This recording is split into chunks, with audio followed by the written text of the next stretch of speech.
Bonsoir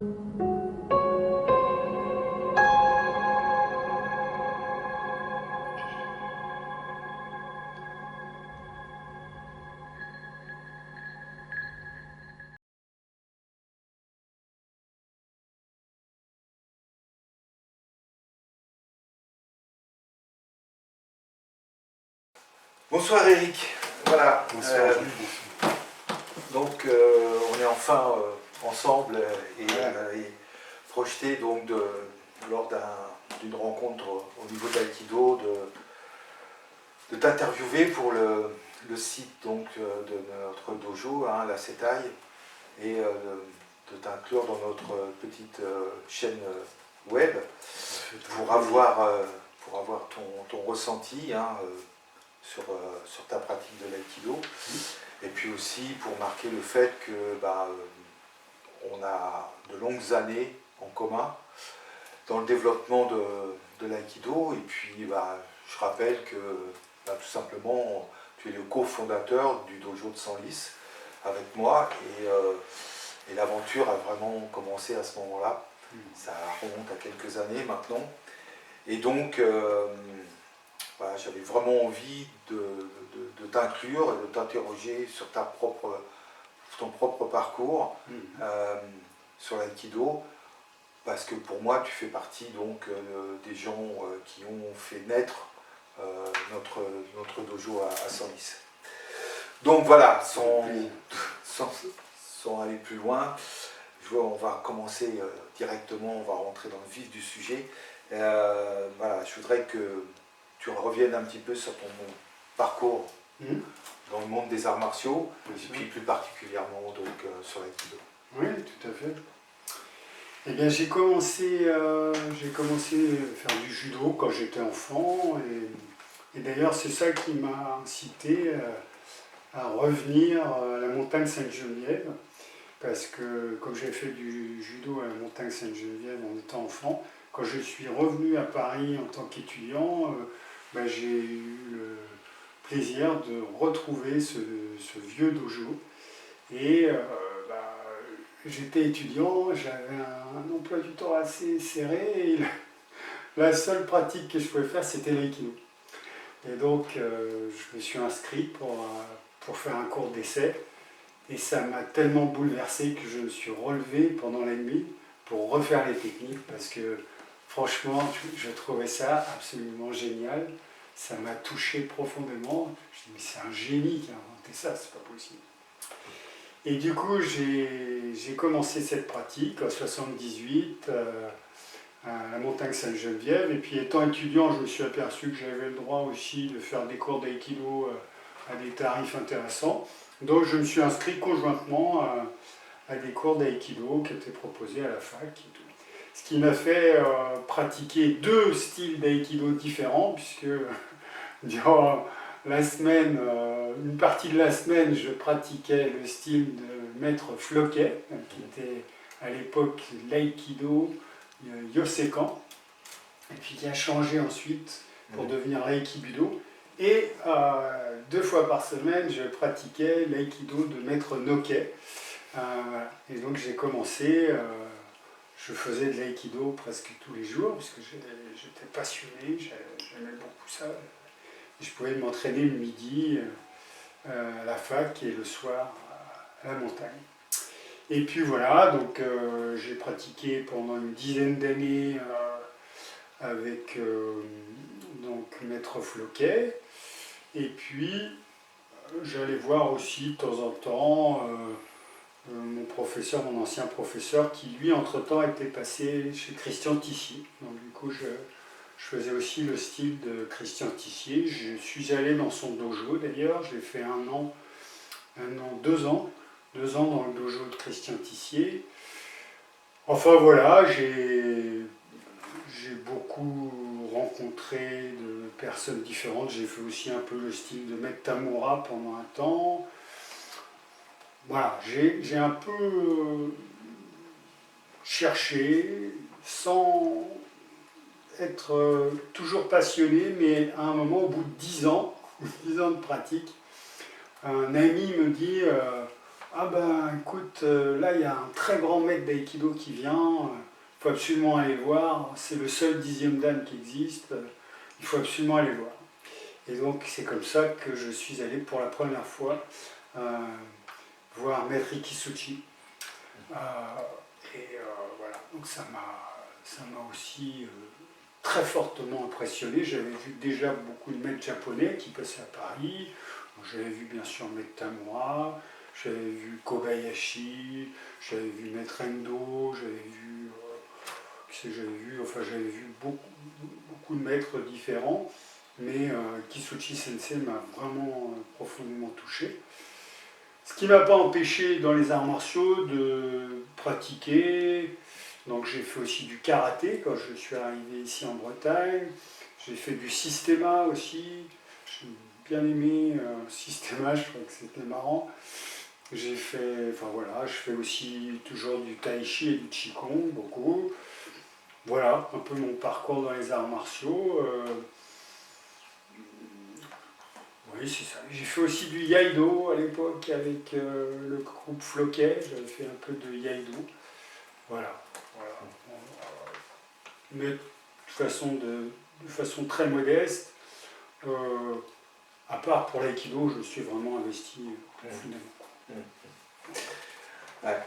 Et, donc là, tu as évoqué ta première rencontre avec Kisuchi Sensei, donc à travers lui également le contact avec notre professeur maintenant actuel qui est donc Maître Gérard Blaise. Est-ce que tu peux un petit peu nous donner ce qui t'a vraiment séduit et qui t'a fait choisir ce type de pratique, enseigné par Maître Gérard Blaise, mais en même temps, à travers lui, la pratique d'Ikisuchi. Alors, Ikisuchi Sensei, c'était vraiment extraordinaire de le voir pratiquer. C'était d'une sobriété, d'une élégance, d'une précision absolument incomparable. C'est vrai que quand on voyait les autres sensei, ils faisaient faire 2 ou 3 tours à leurs partenaires. Voilà, c'était très circulaire. Et Ikisuchi Sensei, c'était c'était vraiment très net. Et on voyait la pureté des mouvements. Et c'est peut-être ça qui m'a touché le plus, parce que je me suis dit, voilà, ça c'est vraiment quelque chose de très simple et de complètement abouti. Voilà. Non pas que les autres sensei n'aient pas de talent, mais il n'y avait pas de comparaison. Il n'y avait pas de comparaison. Et voilà, c'était quelqu'un aussi qui était, pour moi, et c'est quelque chose qui est très important, c'est quelqu'un qui était en lien avec la religion Shinto, qui faisait des prières, qui n'hésitait pas à nous expliquer le sens de l'aspect spirituel de l'aïkido, qui passait du temps à nous l'expliquer. Et ça aussi, c'était très différent. Beaucoup de grands sensei témoignaient de leur passage de leur vie avec au sensei, mais pas avec cette profondeur spirituelle qui est pour moi très importante. Voilà. Et pour toi, cette découverte de l'aïkido expliquée, démontrée par Kisuchi Sensei, ça a répondu à une certaine attente que tu avais, peut-être même inconsciemment, lors de pratiques avec d'autres maîtres, et qui apportait des réponses à des questions que tu te posais peut-être à ce moment-là. Et c'est vrai que on s'est connus à peu près dans ces périodes-là. Et moi, je sais que à travers, c'est toi qui m'as guidé vers l'étude d'Ikisuchi Sensei, qui m'a invité donc en 88 à aller le retrouver, où malheureusement bon, il n'a pas pu venir, et on a fait notre vraie rencontre avec Gérard. Oui. Et donc, qu'on a pu se rendre compte donc, du travail qu'il faisait faire à son niveau. Mais pour toi, cette rencontre avec Ikitsuchi Sensei t'a ouvert sur le monde spirituel. Est-ce que tu peux un petit peu approfondir, nous dire un peu ce que ça t'a apporté dans ta pratique quotidienne par rapport à ça? Ah, alors là, beaucoup de choses. Parce que les principes qu'il développait dans l'aïkido, qui sont ne pas attendre, ne pas regarder et ne pas être ouvert, qui ont été mis en exergue par Gérard. Gérard nous a dit voilà quels sont les points essentiels que Ikitsuchi Sensei nous a transmis, ont d'abord complètement changé ma pratique de l'aïkido, parce que je n'avais pas du tout ces principes-là. Et ensuite, dans ma vie quotidienne, ça a été un guide. D'abord parce que, pour moi, ne pas regarder, ça veut dire que je ne regarde pas les erreurs de l'autre. Je ne suis pas pris par ce qu'il est. Donc ça veut dire ne pas être pris par ses défauts, voilà. Ne pas attendre, ça veut dire être très attentif à ce qui se passe pour lui. Qu'est-ce qui se passe pour cette personne? Et avant qu'il y ait un problème, d'anticiper, de prendre soin de cette personne, ne pas attendre qu'il y ait un problème. Voilà. Et ne pas être ouvert, c'est au niveau de l'éthique, c'est-à-dire faire attention à ne pas être soi-même critiquable par son comportement ou par ses paroles. Donc ça m'a guidé dans ma vie quotidienne, autant que sur le tapis, où effectivement, c'est des principes qui fonctionnent très très bien et qui changent complètement la pratique de l'aïkido. Voilà. Mais je veux dire aussi comment Gérard Blaise m'a touché. Ouais. Vas-y. Alors voilà, tu relatais cet événement, je ne le connaissais pas vraiment. Et alors, quand je l'ai vu pratiquer, puisqu'il nous a proposé de faire le stage, on était venus pour voir Ikitsuchi Sensei et on s'est retrouvés tous les deux. Et je lui ai dit, puisque je suis là, je vais participer au stage. Et quand j'ai vu les perspectives qu'il nous offrait, c'est-à-dire, je me rappelle qu'il faisait des techniques, ça, il aspirait complètement ses partenaires et tout. J'ai été touché aussi en me disant, voilà quelqu'un qui va m'emmener très loin.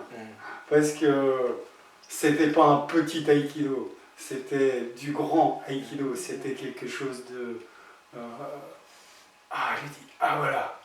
Là, avec lui, ça ne s'arrêtera jamais. On va continuer à évoluer. Parce que déjà dans sa pratique, on voyait que c'était quelqu'un qui cherchait tout le temps à se perfectionner. Ça se voyait. Il ne montrait pas quelque chose d'abouti en disant voilà, il faut faire comme ça, et voilà, vous faites comme ci, et c'est comme ça. Non, on y va.